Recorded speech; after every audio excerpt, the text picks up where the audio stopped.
Here we are. Well, today we have a special guest, an expert. It's kind of funny how the fake news also obviously always calls people in and call them. Yeah, here's a let's hear a word from a fake expert. But here we have a real expert. This is Paul Palango, and you've just written a new book, and it's called what is your book called? Or Well, I'll hold it up for you. Anatomy of a cover-up. The, tr Anatomy of a Cover-Up. Okay, so we're the talking truth about. about the RCMP and the Nova Scotia massacres. Okay, so now that the title's leading, and before we jump into the spoiler alert, let's just talk a little bit about your background. Like if I look, I mean, you've got a Wikipedia entry. I I mean, don't oh even look, know I have a Wikipedia entry. yeah, yeah, yeah, yeah. I've never looked. I like to go. I like to fly under the radar. But anyways, okay. So, you were an editor. So you're from Hamilton originally, and you're living out in Nova Scotia. Is that correct? Yep, Okay. So it says that in the '70s, you were an investigative journalist with the Hamilton Spectator, and then yep. you moved over to the Globe and Mail, and in 1990 you retired from the Globe and Mail as an editor. So from the '70s and '90s, you were with the Hamilton Spectre and the Globe and Mail. So you're And in between, I was at the Toronto Sun for 1 year covering the Toronto Blue Jays in their inaugural season. okay. So, Inaugural season. yeah, in their That's first retro. season, I traveled with them, covered Major League Baseball, went to the Globe and Mail as a reporter, covered politics, got involved, what got sent back to sports, became sports editor, city editor, then national editor. And as city editor and national editor, I was in charge of investigative reporting, and we won at the Globe, we won a series of awards, culminating with the Michener Award for some of the work I had supervised. Okay, now I think that's significant because that was back in the day when investigative reporting existed. You know, we laugh and we joke, because Tara Henley kind of left the CBC in a big huff, and now the general consensus against the mainstream media is it's very whitewashed. They just send out press, they just repeat press releases from the Five Eyes, or they don't investigate stories anymore, and they just repeat a narrative.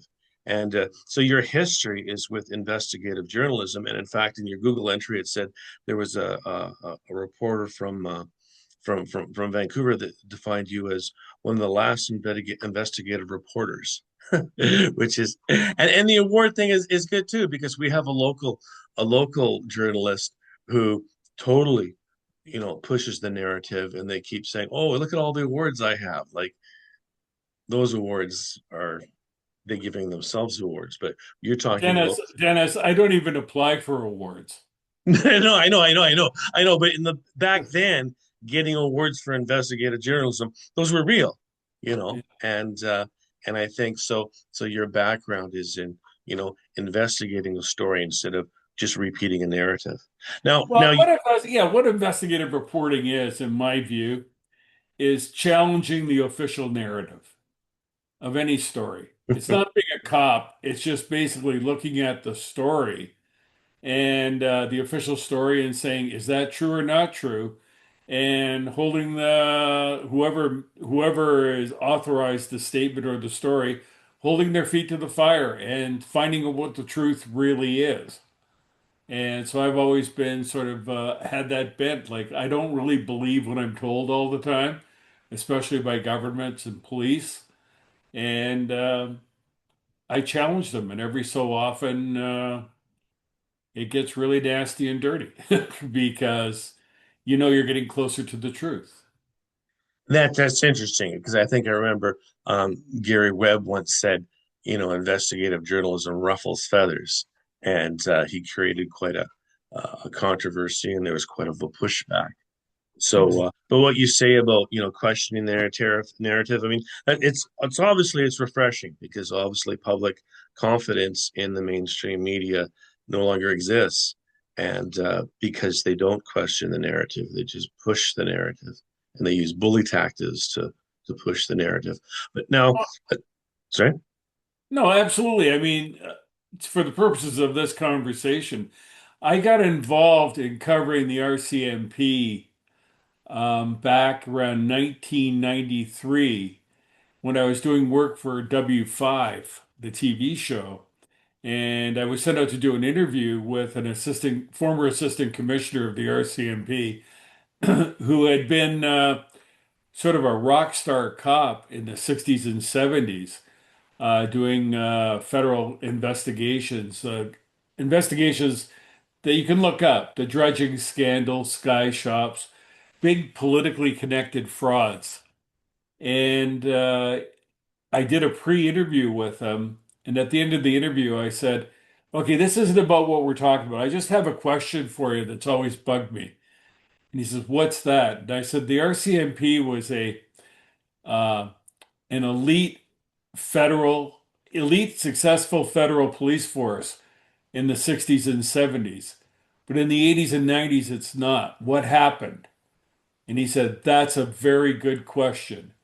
So I'm now about to write my sixth book, still to try to address that question.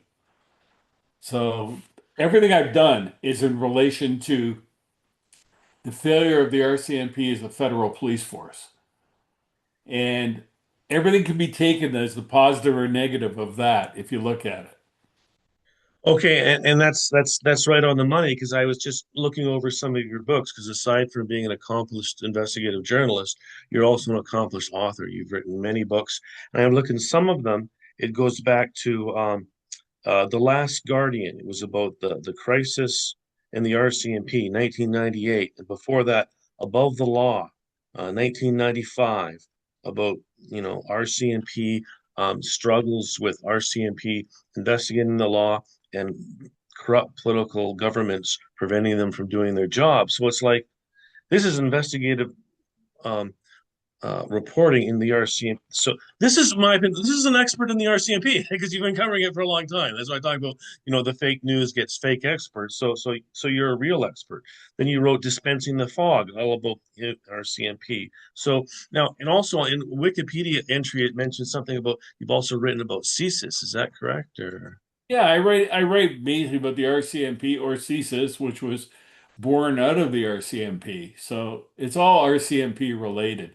I've done other things in the past, but a couple of books I did never got published because I was involved in a huge furor. People sued me for $11 million or threatened to kill me. And I eventually won those cases, but the books sort of got lost that I'd written about them. So. very interesting. Very interesting. Well, because one thing that I stumbled across was the creation of CSIS, and it's like when you look at the Wikipedia entry on the creation of CSIS, it was created amongst a whole era of RCMP dirty tricks. So RCMP were caught doing false flag attacks, dirty tricks, and all of a sudden it's okay, these guys are bad, so we're gonna create CSIS. And then CSIS just maintain that tradition, and they were involved with Air India. Like they had a handler who helped plan it, and they provided the explosives. And I think there's other people have written books and they kind of missed that important detail out. So Well, the whole um, I would argue with you and other journalists that I have, and I pointed out in the book, the whole the disintegration of the RCMP in the late 70s and early 80s, and the birth of CSIS. There's a lot more going on there than ordinary people understand, and has ever been sort of distilled through the media. And I still hoped one day to basically explain what happened there. Because even the RCMP, the so-called barn burnings and all the things you're yeah, mentioning, yeah. that's sort of the official narrative. And it misses a lot of what was really going on behind the scenes, the political directives that the RCMP had to follow, and the distinction that the RCMP that was involved in the barn burnings, etc., were a counter intelligence section. They were not the police. There was a Chinese wall between them, and it's always been fudged. that the police did this, the police did that. No, they had the name the RCMP, but the people who did that were not police officers or not acting in the capacity of police officers.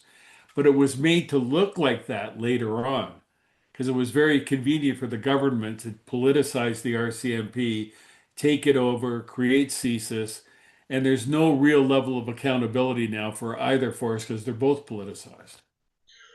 Well, yes, and I think the point is that most people, like I guess we're talking about in the Coots blockade or whatever, one of the grandmother charged that had offered her property up for the truckers to park on it. The police came and searched her home, and she was on the phone with her daughter, and she left the phone in an inconspicuous location on, so her daughter could record what was going on, and they were talking about planting firearms in on her residence. And as soon as she submitted that evidence to the courts, the charges against her specifically were dropped. And I think, when you talk about the barn burnings and the Wikipedia history of all the dirty tricks that the RCMP did, um, I think most people think like the Coots, oh, the police would never do that, you know. But Well, and and that's what you're going to find interesting in my book that's coming out today. Officially comes out today, June 10th. And what I've done in Anatomy of a Cover-Up, I think for the first time in Canada, and the first time I've ever, I don't even know anyone else anywhere who has done this, but taken a whole series of um, institutional actions by both the police and then the government and a public inquiry and showed the public how a cover-up is conducted and how the media gobbles up what they're told and don't get to the bottom of the story. And so I think your listeners who are interested in this are going to see this as a primer on how things really work. And the thing about it, Dennis, is how did I know to do this? Because in the past, uh, in my explorations, going back to the McDonald Commission that created the RCMP, the modern RCMP, in 1984, when I was trying to answer that question in the 90s, what happened to the RCMP as a federal police force, I started going back over public inquiries and started to find flaws and strange things in those inquiries, but long after they'd been conducted.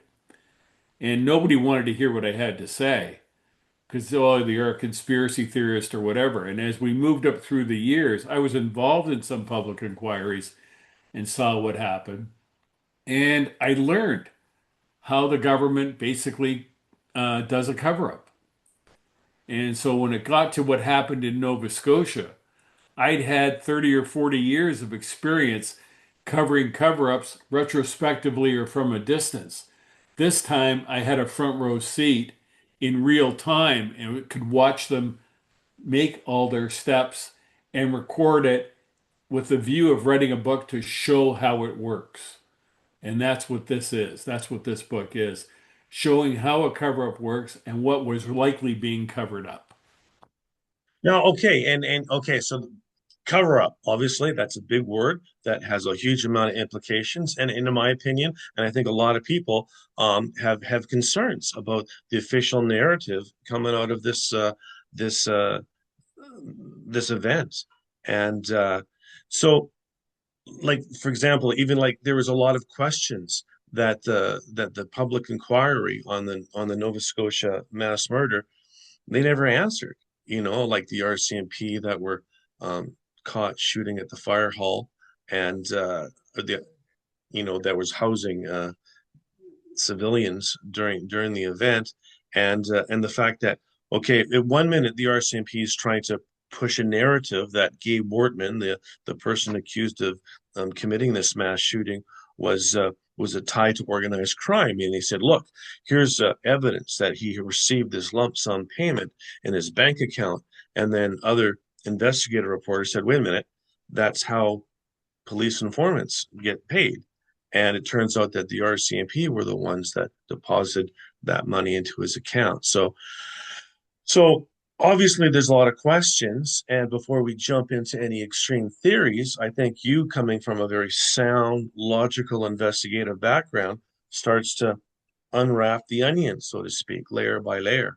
And Well, so, when you say cover up, where do you, what is your first step to uncover in your new yeah, book? let me explain first what the official story was, the brief Okay. official story.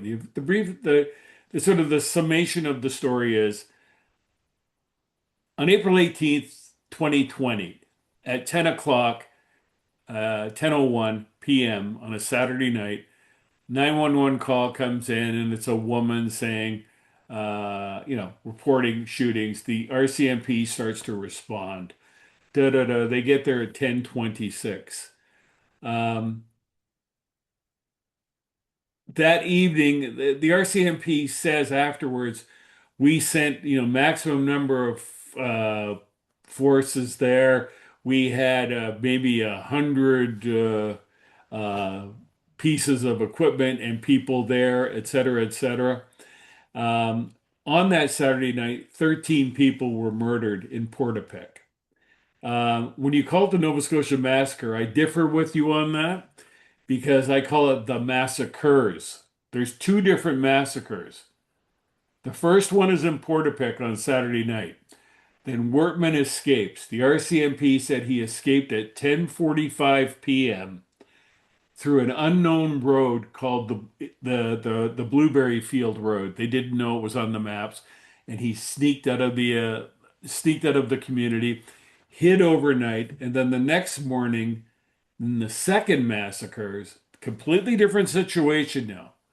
He killed nine more people, driving over 200 kilometers through northern and central Nova Scotia, never stopped, no roadblocks, nothing, and then eventually he's killed at the Enfield Big Stop near Halifax Airport on the Sunday morning at 11:26 a.m. So the RCMP said, we did not know he was in a fake RCMP cruiser or that it was him until the next morning when his girlfriend came out of the woods in Portapic at 6:30 a.m. So we had no idea it was him, and it was a domestic violence case, and he just went crazy because of COVID and other things. And so that was basically the story. He outmaneuvered us, caught us short-handed. We were brave. We did the best we could, and eventually we brought him down. That's their story in a nutshell. From the first morning, as it was still transpiring and Wortman was alive, I told my wife, there's something wrong with this story. This is not how things work. A guy's driving in a police car. It's a fake police car. Where would this come from? I said, there's something really wrong with this. And then my original, like my original plan, at the time, I had long given up sort of any idea of being a journalist again. And my wife and I were running a glass business, making art glass in Nova Scotia. We've been doing that for 20 years. And I said, with my background in the RCMP, I'm going to help journalists understand what's going on here. But all the journalists said, go away, old guy. We don't need your help. And I thought they did. And I knew that what they would do is cover the story in a superficial way, rewrite the press releases, eventually get tired of it and move on. And once I decided to get involved in the story in May 2020, I told my wife, I said, Sharon, I'm going to show these people how to do it. It's COVID. I got nothing else to do. This will be my hobby. And I'm going to take this on because I think I've got the RCMP pinned down here. Because I think I know what they did and what they're trying to do. And I think they're going to try to pull off a cover up, but I'm going to be on them right from the beginning. And so I wrote my first book in 140 days. beginning at the end of 2020 so I could get it out before the Mass Casualty Commission, which was impaneled by the federal and provincial governments to investigate this, had it sitting because I wanted to put on record that all the things I could find and discovered. So this book, which is 600 pages, I wrote in 140 days, and it became a number one bestseller in Canada. And you'll notice the funny word in the book before the Mass Casualty Commission even said 22 murders investigating the massacres, cover up, and obstacles to justice in Nova Scotia.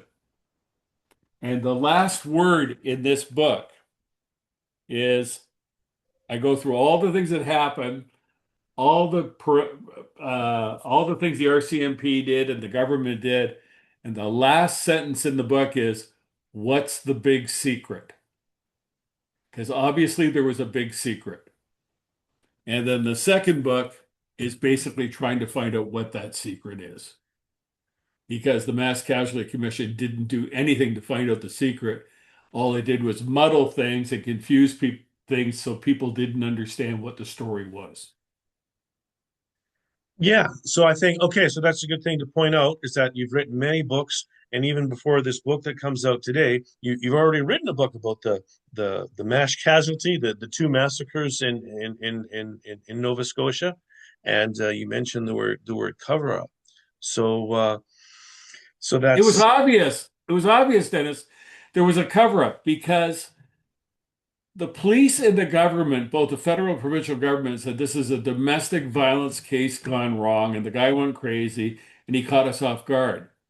Well, then over the next few months, once I got involved, I found the 911 tapes, which showed that the first three callers said it was Gabe Wortman dressed as a policeman and he had a police car. So why did the RCMP lie about that?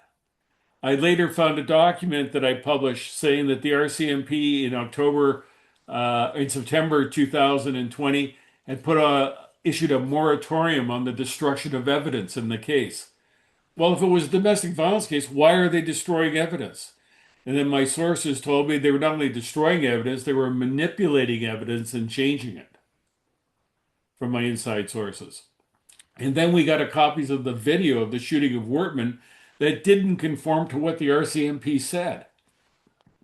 So, what was going on? If this was a domestic violence case and went wrong, why all the shenanigans? And, any reporter would tell you there's something else going on here. But the mainstream reporters basically said, oh, that's too hard, and they won't admit it. And we asked them, are you doing a cover up? And they said no. Uh, that's basically the way they'd approach it. And they started making fun of me and calling me a conspiracy theorist, etc. And I just said, I don't give a damn what you think because you're going to be off covering flower shows next week, and I'm still going to be doing this. And that's what happened. yeah, and again, that's why I said, public confidence in the mainstream media has tanked, and that's why is because they don't do investigative reporting anymore. They don't question narratives. They just rewrite press releases, and that's sad.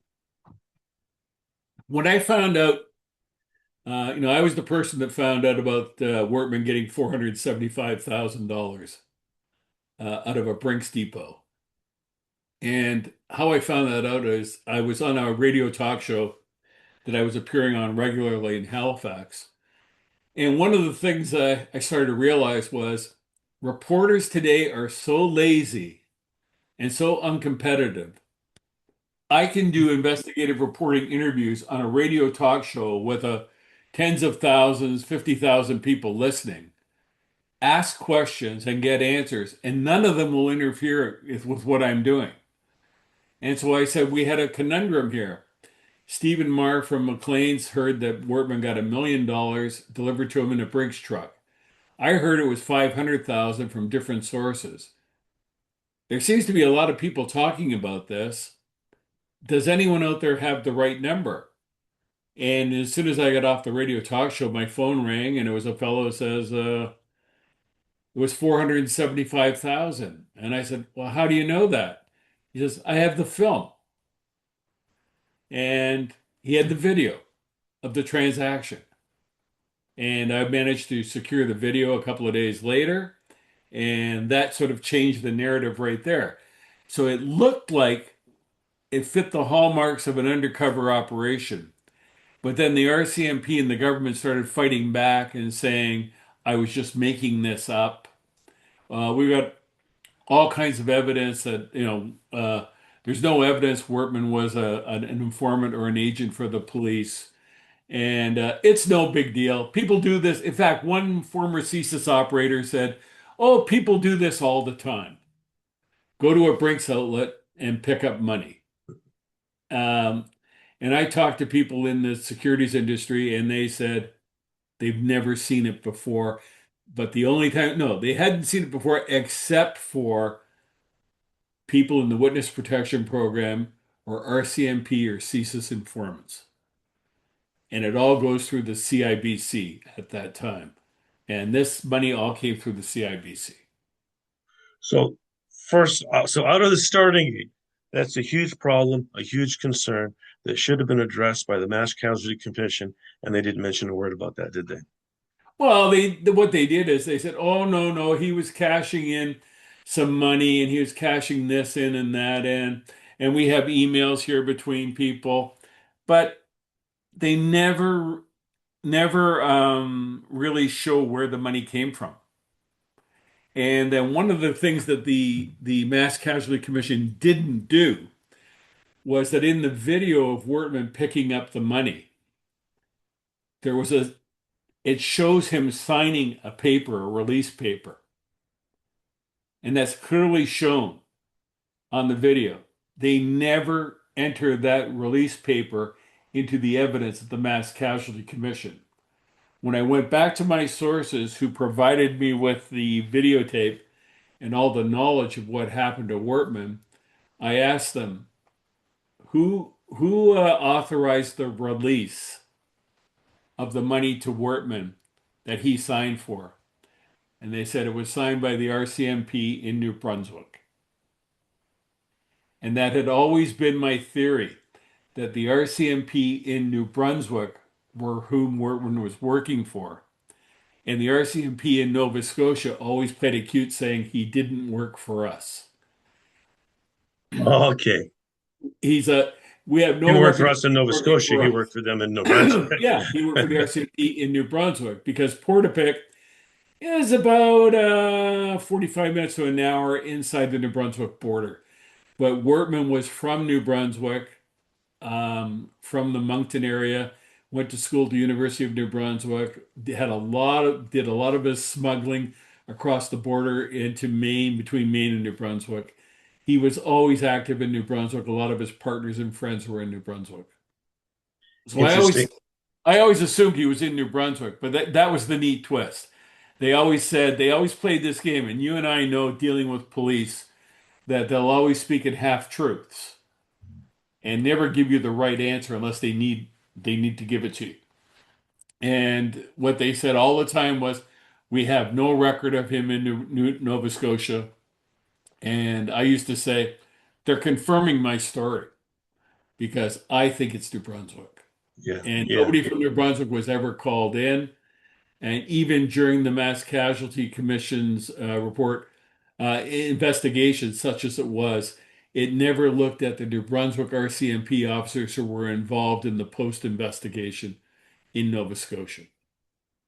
So I was always aware of what was going on in New Brunswick and continue that was part of my focus in pursuing the next book. So that's a significant fact, and it's interesting because like anything you do, anything with the firearms licensings, all the federal firearms licensings in Canada goes through the RCMP in New Brunswick. So I'm sure that's just a coincidence, but the fact that the Nova Scotia RCMP said he didn't work for us and that he was tied to the New Brunswick RCMP. Doesn't matter what province he's tied to. If he was a paid police agent, that should be discussed in the choir. And in the choir, we know that it was just a smoke and mirror, sideshow. Just like in BC, we had the missing woman inquiry with Wally Opal. As soon as the Hells Angels or other suspects were mentioned, he shut it down into an inquiry where he could censor evidence. And the whole point of a missing woman's inquiry, is that there are more than one suspect to find out who those suspects are. And he says, well, I'm not mandated to look at other suspects, which is ridiculous. And the second missing woman's inquiry in BC was also a farce. But Well, looks what people in Canada don't realize, and I pointed out in this book today that's coming out today, is that public inquiries have no power in Canada. They can't investigate any criminal behavior. And I know that because I was involved in the um, public inquiry back in the 1980s and late 1980s and early 1990s that basically set this law, because the work I did caused the public inquiry to be set up. And then the people involved were sort of let off the hook because it was decided the public inquiries cannot deal with criminal behavior. It's a little known fact that people don't realize, but it's very important, that's which that means that the police, there is no accountability, there's no oversight of the policing function in Canada. It that's appears we could have a public inquiry, but the public inquiry can't do anything. I think that's a very important thing to note, because I wasn't aware of that as well. Um, Nobody's aware of it. okay, so you mentioned the public inquiries are not mandated to investigate criminal activity, and as I said, I think there's something similar that came out with the Air India inquiry. You know, if they found anything that would jeopardize Canada's relationship with other countries or intelligence organizations, they were not allowed to make that information known. I don't know, a lot of strange stuff. So, what is your thoughts about that? A public inquiry is not allowed to investigate criminal activity. Isn't that kind of a Well, that's what's happened. I mean, so you have these gaps in sort of the prosecution and oversight and accountability where the police investigate, but nobody is really there to reinvestigate the RCMP. They can investigate other police forces, rarely do or really do a good job of it. And if the RCMP or CSIS screws up, and do something criminal, there's no way to really get at them. They investigate themselves, and we know how well that works. So it's a real flaw, and I think it's a designed flaw that the government clearly doesn't want any sort of reinvestigation of things. Um, and they use public inquiries as basically a social engineering tool. So they'll say, this is what we want people to think, yeah? and therefore we'll strive to that end. The public inquiry in Nova Scotia was looking at, the obvious failures of the RCMP and how did 22 people get murdered? But excuse me, but the focus of the public inquiry was domestic violence and restorative justice. Um, that's what they wanted to talk about, not about whether, this is a case where Wortman, the denturist, who killed 22 people, was well known to be by witnesses to be in history to be a smuggling guns, drugs, sniper rifles, grenades into Canada. An entire public inquiry that ran for roughly 76 days, at least on paper, never asked one question about his criminal background, his criminal associates, his relationships to the police. None of it. That wasn't pertinent. We were more concerned about whether he might have been violent to his girlfriend 8 years ago. Yeah. Okay. So again, I think what you're saying now is completely true. Like the mandate and credibility of inquiries is to push is to push a narrative, and what you described there is pretty sadly significant. Well, I describe it in great detail in the book about the problem with public inquiries. And because in the sort of the foreground of the book, the first 5 or 6 chapters, I'm setting up all the issues and what's going on. It might read dry to some people at that point, but trust me, it gets better. but it's stuff you have to know to understand the story. And so I set it all up. I begin with Justin Trudeau showing up and basically doing nothing when the final report is issued. There is a funny line. Trudeau's walking down the hall, and I'm doing a radio report, and Trudeau's looking at me, and I say, I got the feeling he didn't like me, and I took it as a compliment.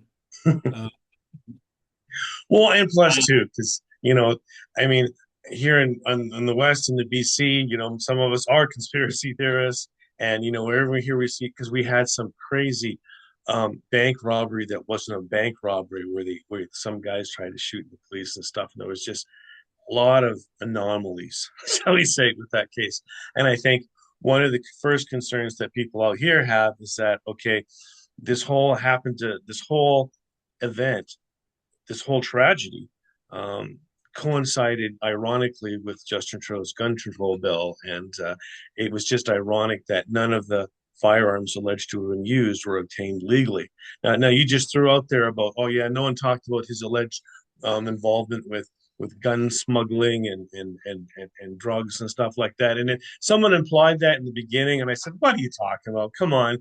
But now it appears that when trying to find an answer, where did this RCMP money deposited in his bank come from? Was he a police agent? There's also speculation that he was involved with an undercover cross-border gun smuggling operation that he did work well, for he the. was. He had a Barrett 50 caliber sniper rifle, a couple of them.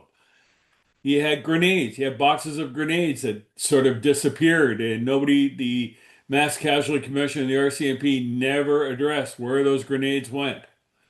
All kinds of stuff like that. I mean, there's no So allegation. It's like I've talked to people who were involved with them bringing the guns over the border. So there's no sort of allegations. He was doing that, and the police weren't interested, which tells me he was an agent of some sort. That's what it tells me. Because, exactly, that's what I'm getting at. yeah. So, So I guess when we're uncovering the cover up, when we start to peel off the layers, I think that's the first red flag. This money deposited in his account. He didn't work with the Nova Scotia police, but he worked with the New Brunswick police. He was involved with the cross-border drug smuggling ring, and he worked as an agent for the police. That's a big deal, and that's an important thing to talk about in the inquiry, which was an inquiry. It was just a smoke and well, mirror the sideshow. problem with discussing whether he's an agent is it's against the law in Canada for anyone to reveal who an agent or an informant might Yeah, be yeah. with serious jail time. So essentially, you have this world where these people are operating, and in covering and writing about gangs and bikers and stuff. No RCMP investigation these days begins without someone being turned to be an informant or an agent. So their whole policing model, investigative policing model, depends on agents and informants. And when I looked at what was going on in Nova Scotia at the time, there were a series of big investigations going on in Nova Scotia and New Brunswick, targeting the Hells Angels and their puppet clubs, the Red Devils, and others, Bacchus, gatekeepers. And those successful investigations were coming to a culmination right around the time Wortman went crazy. Yes. Okay. So I guess um, Wortman being a police agent, and you're right. If he's a police agent, you're really not allowed to talk about that. But if he's dead, you're not putting his life at risk. So we need to talk about it because, like a lot of people think, in talking about orchestrated events, gun control, you know. Anyways, a lot of people on I the don't think conspiracy. there was an orchestrated event. I'm not a conspiracy theorist. In fact, I did a T-shirt for Frank magazine um, that said on a tinfoil hat, "I'm a conspiracy theorist and I can prove it." Yeah, But that's yeah, yeah. Well, I can and prove. I'm in some ways I'm different as basically well. a facts theorist. Yes, yes, yes. I think I'm a little bit far more like, yeah, I'm not, yeah, I am a conspiracy theorist. I do believe in orchestrated events. I don't believe all mass shootings in the United States are orchestrated because there's a lot of crazy people with mental health issues that have access to guns. But I do clearly believe that some mass shootings in the United States have been orchestrated, specifically the Orlando shooting, because there was just too many rounds to be fired for Sorry, one person. I don't even get me there. I No, don't that's buy what it. I'm saying is that I'm not afraid to say that, yes, I am a conspiracy theorist. Yes, I do believe in orchestrated events. And, but dialing that back, coming from an investigative journalist position, it's like, okay, well, let's talk about the facts. Let's talk about what we know. And we can do that. The fact that Gabe Wortman was a police agent, that's something that we have that we can talk about, which is a big red flag. And on that subject, the next name that comes up is Peter Griffin. Well, Peter Griffin was Wortman's neighbor. He was one of the last people to see Wortman before he went on his spree on that Saturday afternoon. Excuse me. Griffin had been arrested in Edmonton in 2014, I believe, 15. He was linked to La Familia and MS-13 and the Hells Angels.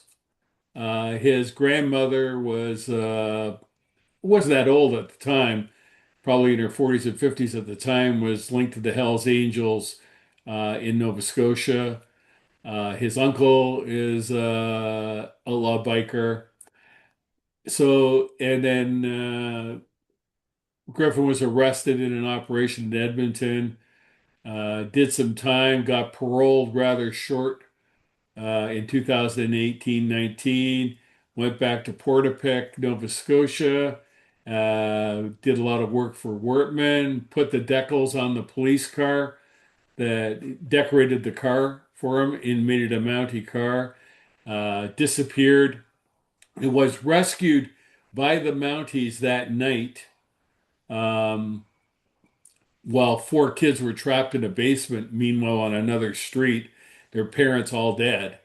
And the police didn't go rescue the kids first. They went and rescued Griffin. And then Griffin disappeared for a couple of days. Nothing ever happened to Griffin, not charged. His parole, he was violated for his parole for like one day. And one of the reasons for this, Griffin and others, no charges were ever laid, serious charges. Excuse me. And as police explained to me at the time, as this was beginning, they said, no, you watch, no charges are going to be laid because they don't want anyone poking around in what's going on. And if they have a criminal case, that may open up their files. So they don't want to charge anyone with anything. So one of the great ironies of the largest mass shooting in Canadian history is no one gets charged with anything. The police who may have committed crimes, shooting up a fire station, and all kinds of other things they did.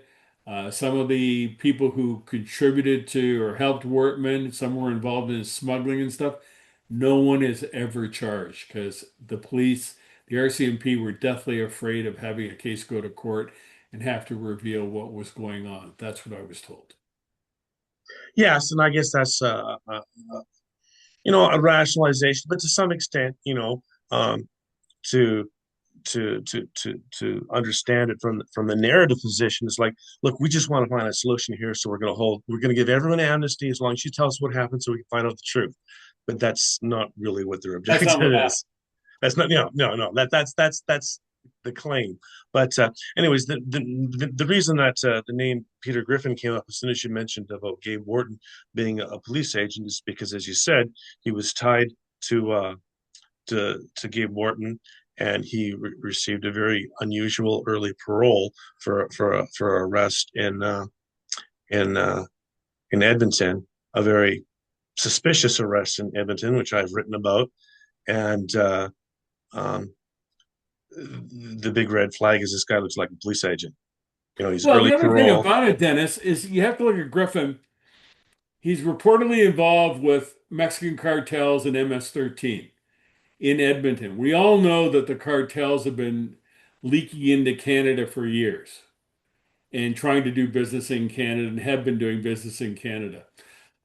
What has gone by the boards here is that, and it was totally ignored almost by not by me, but by the media and everyone else, is that Wortman's buddy, old buddy lawyer in New Brunswick, who is now dead, Tom Evans, he operated for the Mexican cartels in New Brunswick when a bunch of them were caught in New Brunswick back in the 90s. So he had ties like 1 degree of separation away from the cartels. And Evans was a dirty lawyer who was involved in smuggling and all kinds of other stuff, and died. And Wortman basically stole his estate. He says he was inherited his estate, but he essentially forged his name and stole it. So Griffin is connected to cartels on one side of Wortman. His old lawyer is connected to cartels on the other side. What do you think Wortman was connected to? Yeah, He's well, I guess close. my response to that question is that the whole cartel thing, in my opinion, was just smoke and mirrors things. Because in Edmonton, Edmonton's red and white. Edmonton's run by the Hells Angels, and when the Hells Angels buy drugs from the Mexican cartel, buy cocaine from the Mexican cartel, it's the Hells Angels running it. So And all that's those right.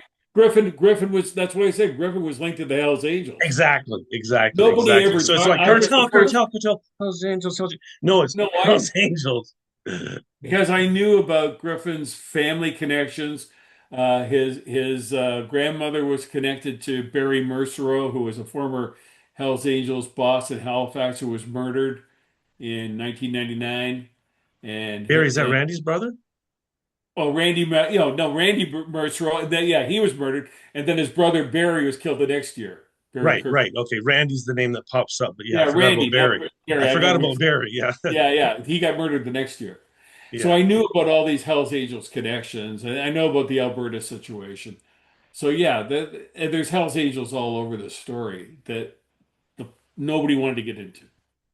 Well, yeah, yeah. And yeah, there's more for that. But I guess for me is like, okay, this guy gets off really early. If Wilton was an agent, was he a police agent? And it's just it's just another anomaly.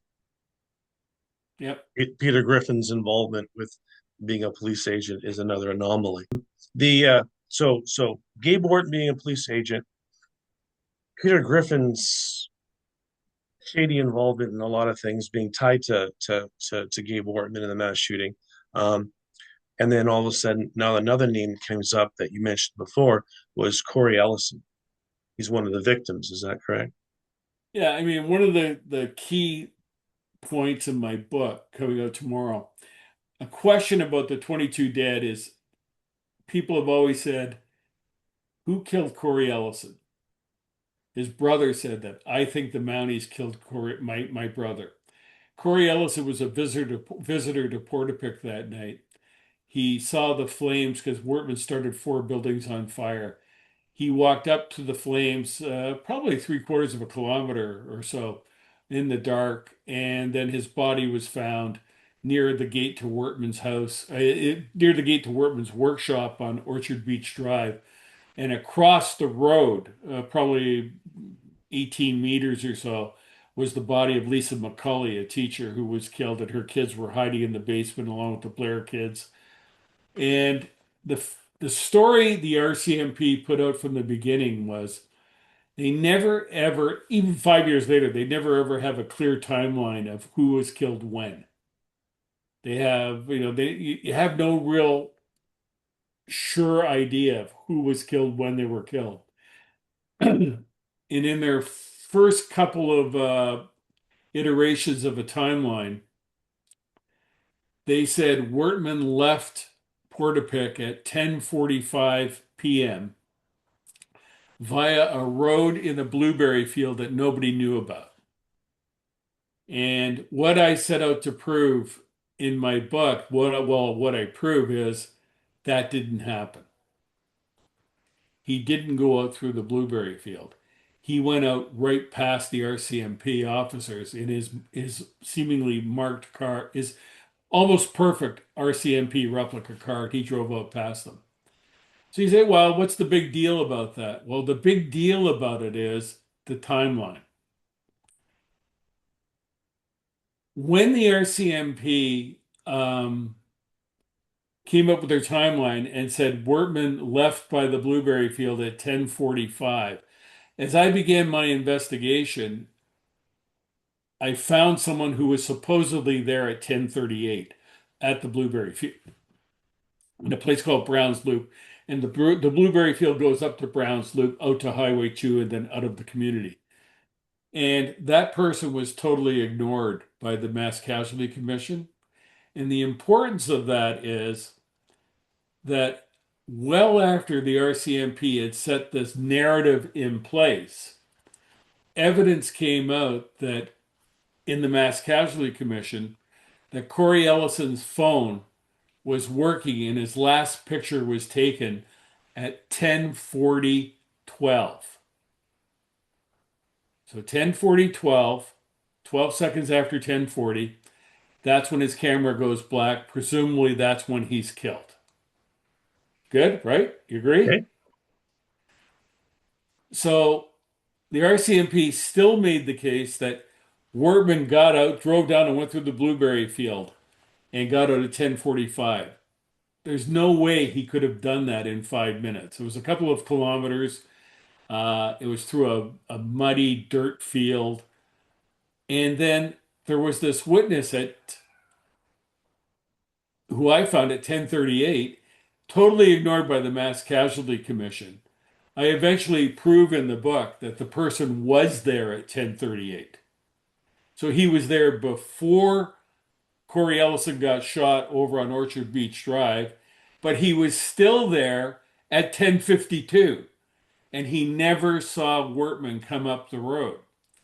The importance of this then becomes, well, if Wortman shot Corey Ellison at 10:40, how did he get, first of all, how did he get over there? Because we already know he was somewhere else a few minutes earlier.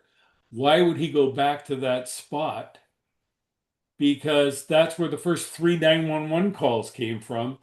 And he would assume the RCMP are there, unless he had a radio, which the RCMP said he didn't. Or somebody's not telling the truth here.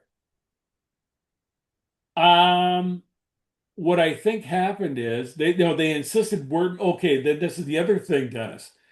In the MCC on the map, they moved the body of Corey Ellison to the other side of the road, nearer to Lisa McCulley's, which puts Wortman's car going south on Orchard Beach Drive, so he'd go down, go around, and come out the Blueberry Field Road.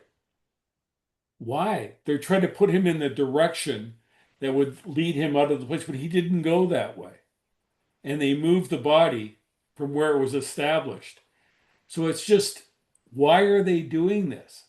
Getting back to it, if it was a domestic violence case and he went crazy, why the manipulation of the maps? Why they said there was blood on a speck of blood of Corey Ellison's blood on Wortman's toe. How? Corey Ellison was shot 5 times, 3 times in the head. Wortman killed everyone with headshots. Why would they said he got out of the car to shoot Ellison again? This guy was a marksman. He killed everyone. Bang, dead. Bang, dead. Why would he shoot Corey Ellison 5 times? Who shoots 5 times? The police. I was going to say a lot of the gangbangers, so they like to do a mag No, drill. but But the no, point but is, no, you're right when you say that because I just recently saw a clip that yeah, because they want to shoot to kill to make sure the person's dead. They just don't want to put one round in. They want to make sure the person's so dead. so what happened is you can see how I tied this all together in the book. It's a long story. It's a long and involved story, but I unraveled the story. And it's quite clear to me that Wortman is not the prime suspect for shooting Corey Ellison. It didn't fit his MO. By the police own account, he was elsewhere at the time. He didn't escape through the blueberry field. Um, and there's a number of other factors that I can't discuss right now, but involving a rope over the road and blocking the road. That there was, well, I will discuss it. There was a rope barring entry to the Blueberry Field Road. Um, all indications from two witnesses, including an RCMP staff sergeant the next day, the rope was intact that night and the next morning. So Wortman, to go by the Blueberry Field Road, did he go take the rope up, drive through, put the rope back, drive up? Didn't happen. But a couple of days later, that fence was smashed down. And the RCMP were using that area as a base camp while they're doing the investigation. And they tried to make the argument, imply that Wortman knocked the rope down with his car. Again, another fabrication. Didn't happen. And there are witnesses to it. And you'll find this interesting about how the inquiry worked. They had one witness testify on the second day about the rope. Then they had the RCMP sergeant testify 57 days later. So people forgot the thread of what it all meant. Oh, okay, yeah, You see? yeah, yeah. But I was paying attention the whole time. I was looking for I knew the answers, and I was basically just knitting it all together.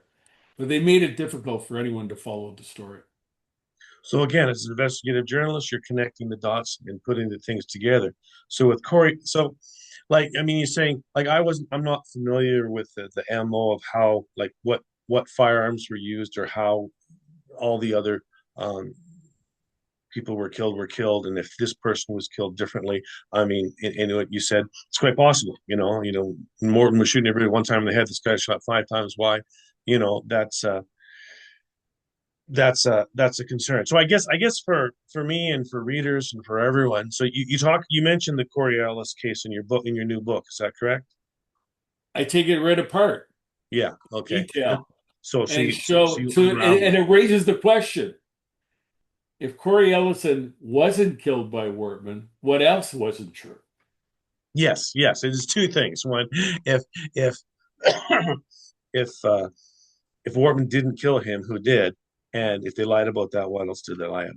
Yeah, that's the can of worms open, right? And people can speculate, but that's an evidence-based fact that we can look at. If Wortman didn't kill um, Corey Ellison, who did, and why? And why? And I didn't start out to um, prove it one way or the other. I was looking at the evidence and how what they were doing, and it sort of led me bit by bit by bit into the story. I mean, going through all the interviews, there was a fellow named Dean Dillman, and Dean Dillman was the person who was at the top of the Blueberry Field Road, but he didn't respond. Excuse me. He didn't respond to the RCMP. The RCMP didn't know about him until after they'd held a press conference and did their whole map and showed where Wortman went and what time he left and all of those things.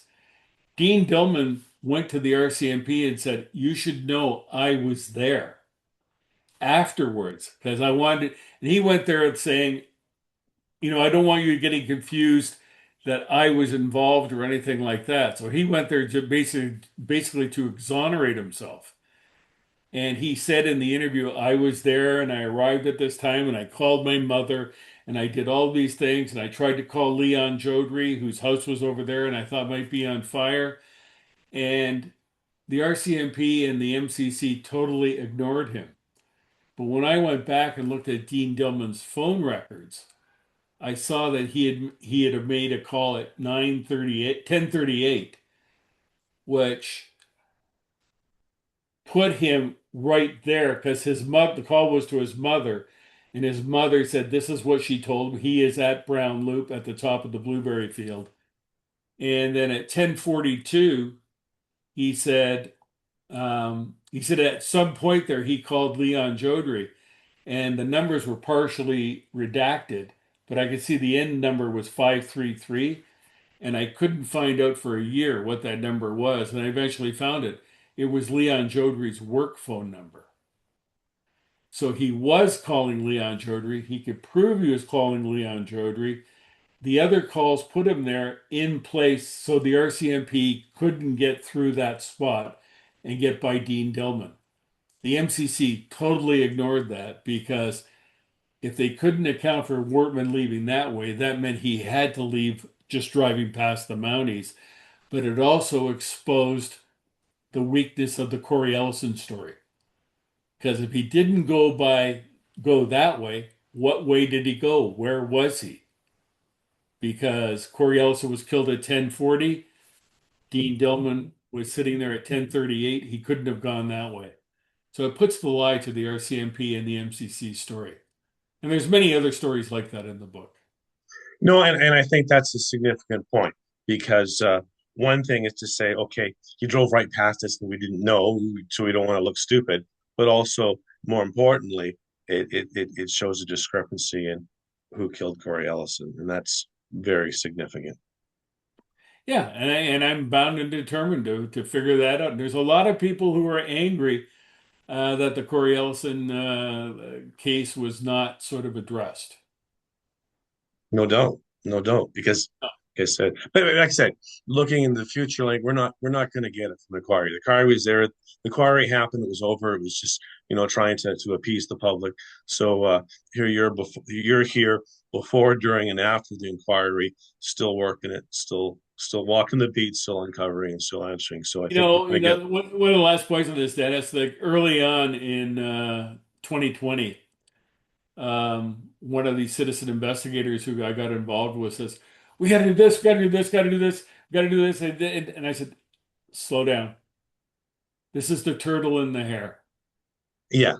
We're gonna go slow. We're gonna get the, we're dealing with people who are very sophisticated in covering up stories. But over time, if we can force them to put paper out, then they'll make mistakes." And that's exactly what happened. There was enough stuff on paper for me to piece together the story. So that was the value of the inquiry. Forcing them to have the inquiry, which they didn't want to have, forced them to collect a whole bunch of paper, millions of pages, and they tried to make it difficult for us to go through, but I had a couple of smart young guys with me and a young woman who is good at court records, and we were able to put a lot together. So good on you. Hats off. So this is all part of your new book, and it's called Yeah. Anatomy of a Cover-Up. Is there a second Anatomy of a part to the cover-up. title? The truth about the RCMP and the Nova Scotia massacres. Not one, two. Massacres. Yeah, it happened over 2 days. It happened in two different circumstances. One was in a closed community, the other one was all over Nova Scotia Very in good. daylight. Yes. Okay, so that's a good intro to your book that's released today, and that's pretty exciting. But just one other question I had before I asked you to ask for any follow-ups that you might have wanted to leave with was about autopsy and police and family members identifying the bodies. Like I've heard all kinds of rumors and theories and stuff. I mean, you're there with your boots on the ground. You sifted through a lot of evidence. Was have you have coroner reports or autopsies? Was any of that made public to the inquiry? Or No, everything was done in the most minimalist way. Gunshot wound. Descriptions that did not describe what really happened because they didn't want to traumatize everyone. Meanwhile, all the family members were traumatized because they don't know what happened. And even the Corey Ellison was shot 5 times.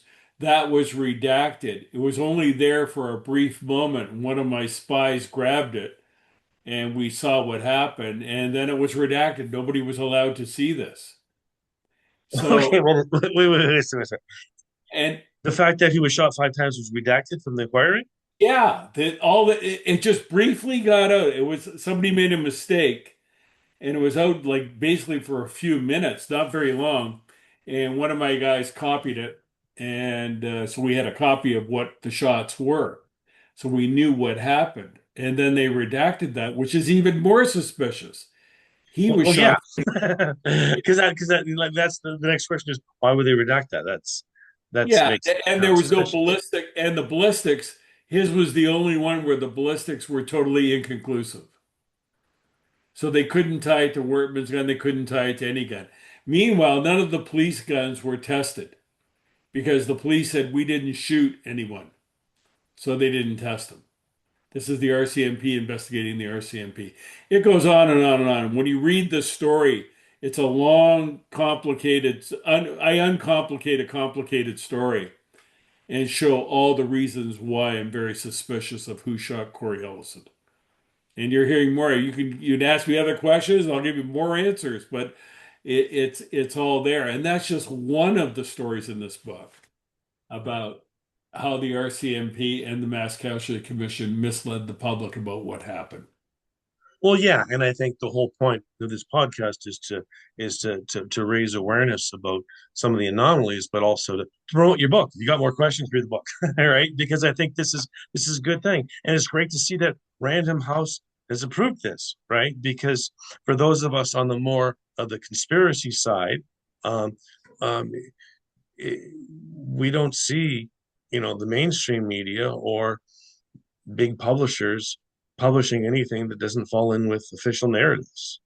Well, I came up with a crazy idea, Dennis. Like at the beginning, I said, I'm going to write a book, 22 murders about what happened in Nova Scotia. And reporters said, how can you do that without the Mass Casualty Commission having its hearings? I said, I'm a reporter. I Yeah, yeah. I know the story. As much of the story as I know, I'm going to tell. But I'm going to put all the names on the record and force them to deal with it one way or the other. And then hopefully I'm going to write another book. And they said, you're crazy. You never get two kicks at the same can. And so I wrote the first book in a way that begged a second book. As I said, the last sentence in the first book was, what's the big secret? So I had to answer, what's the big secret? So that's the second book. And Random House, they took a while to do it and they weren't sure what I was going to do. And the Mass Casualty Commission looked like it was really boring. And I said, it's meant to be boring. That's the whole point. I'll make it exciting. Yeah. But once it's done, I'll go through it and I'll find the story. I know what the story is. And it was even bigger than I thought it would be because there was a lot in there. It just took a while to find it. And I think it's funny because some of the people that object to that, that's kind of like saying, how can you write about a story about the government without waiting for the government's press release? Well, You're only going to get there for. in fact, I had that very same sort of reaction to 22 Murders from Peter Mansbridge. That I did Peter Mansbridge's podcast, The Bridge, I think it's called. And at the end, he did his gotcha question. He says, well, Paul, the RCMP complains that you don't go back and run things past them after you find it. And I said, why would I? Exactly. The point of what I do is to refute anything they've done, they've said and done. Why would I give them another chance to muddy the waters while I'm explaining what they did and didn't do? If they want to talk about that, that's tomorrow's story. But that's not part of my story. My story is dealing with what they did and didn't do. I don't need them to explain it to me afterwards. Yeah. So now Peter Mansbridge, he's CBC, right? Yeah. Is he still with CBC? Oh, no, he's ex-CBC. So now he's doing his own podcast and he's former CBC. Because that's the name that's been around a while too, right? Yeah. Yeah. But, like I defied sort of the logic of the mainstream media because I said, I'm not there to give the official people the last word.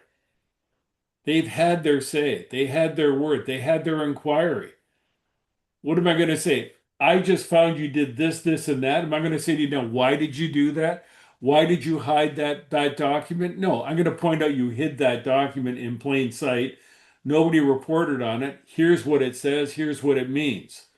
If you want to talk about it later, you can talk about it in a separate thing. But I'm not allowing you to muddy the waters while people digest the meaning of this situation. Yeah, and again, that's so refreshing because that's what investigative journalism used to be like, and it's lost today. You know, they're trying to. I guess there's a couple of podcasters that are kind of like 1 foot in, 1 foot out, trying to be independent, but they're still trying to push the narrative, just trying to gain people back over. But I guess, I have an advantage. Look, I'm old.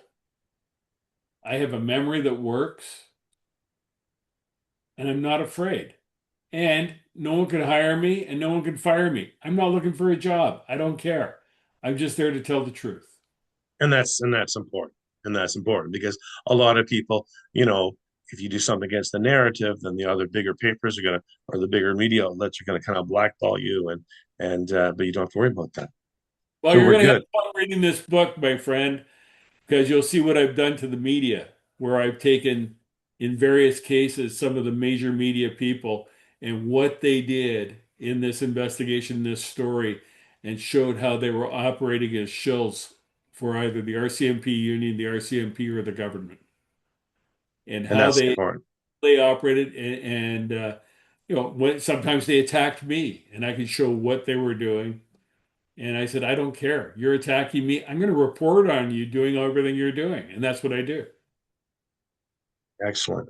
Now, as far as the autopsies and was there some cases where the families weren't allowed to identify the bodies and the bodies were cremated before the families could see them? Is that true, or is that just a crazy No, false statement?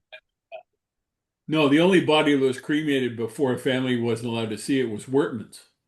Okay, that's where that name came up. Okay, So Wortman's, because his common law wife, girlfriend, Lisa Banfield, had it cremated right away, even though his family wanted to see him. okay, so that was one case where, And the other issue with bodies was that in a couple of cases, vehicles, well, in Heather O'Brien's case, vehicle was returned with some of her body parts and brain matter in the car still, wasn't cleaned up by the police. Joey Weber's body was towed away to an RCMP detachment while it was in the burning hulk of Wortman's fake police car. And there was one other example of body residue that wasn't cleaned up. Oh, well, Peter and Joy Bond, there was just blood all over the house. Nothing was ever cleaned up when the family came in.